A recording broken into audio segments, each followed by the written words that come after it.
ഇവിടെ വൃദ്ധസദനത്തിൽ കൊണ്ടുപോകുന്നത് ആ ഒരു കൾച്ചർ, ആ ഒരു സംസ്കാരം ഇവിടെ കൂടുതലും, അതായത് മാതാപിതാക്കളെ വൃദ്ധസദനത്തിലേക്ക് വയസ്സുകാലത്ത് അവിടെ എന്തെങ്കിലും ശേഷിപ്പ് മുതലുകളിൽ നിന്ന് ആ ട്രസ്റ്റിനെ ഏൽപ്പിച്ച് കൊണ്ടുപോകുന്നതിൽ നിന്ന് അധികവും ക്രിസ്ത്യാനികളാണ്. ക്രിസ്ത്യാനികളെ ആ സംസ്കാരം ഒരിക്കലും മുസ്ലിങ്ങളെ ഏറ്റെടുക്കരുത്.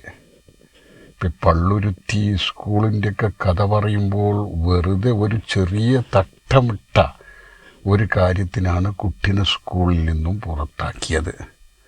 അത് ഈ ക്രിസ്ത്യാനികളിൽ ഒരു 10% തീവ്ര ക്രിസ്ത്യാനികൾ, അതായത് കാസയുണ്ട്. അവരെ സംബന്ധിച്ചിടത്തോളം അവർ അവസാന കാലത്ത് എന്ത് ചെയ്യും? സ്വന്തം മാതാപിതാക്കളെ വൃദ്ധസദനത്തിലേക്ക് കൊണ്ടുപോകും. എൻ്റെ മുസ്ലിം സുഹൃത്തുക്കളോട് എനിക്ക് പറയാനുള്ളത്, അതായത് നിങ്ങളും നിങ്ങളുടെ മാതാപിതാക്കളെ, കുട്ടികളെ അധികമായി സ്നേഹിച്ച് ഒന്നും കൂടി ഇംഗ്ലീഷ് ഒന്ന് ചരിച്ച് സംസാരിക്കണം എന്നൊക്കെ വെച്ചതുകൊണ്ടാണ് വളരെ പ്രയാസപ്പെട്ട് ക്രിസ്ത്യൻ സ്കൂളിലേക്ക് നിങ്ങളെ കുട്ടികളെ അയക്കുന്നത്.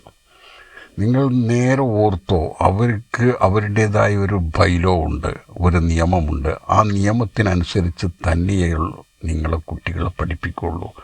വെള്ളിയാഴ്ചകളിൽ ഒരു കാരണവശാലും അവരുടെ സ്കൂളിൽ നിന്ന് ജുമാക്ക് പോകാൻ അനുവദിക്കുകയില്ല.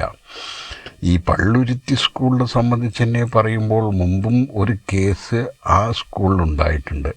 പറയുമ്പോൾ നടിക്കുന്ന ഈ പള്ളിയിലെ അച്ചത്തികൾ,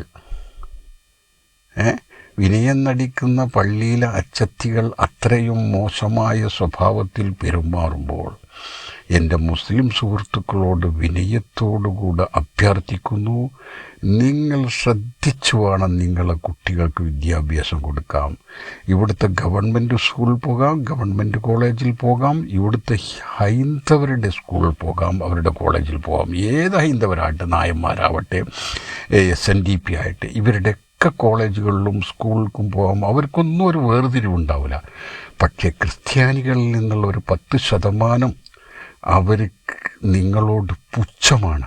പിന്നെ എന്തിനയക്കണം മുസ്ലിമേ നിൻ്റെ കുട്ടിനെ അങ്ങോട്ട്?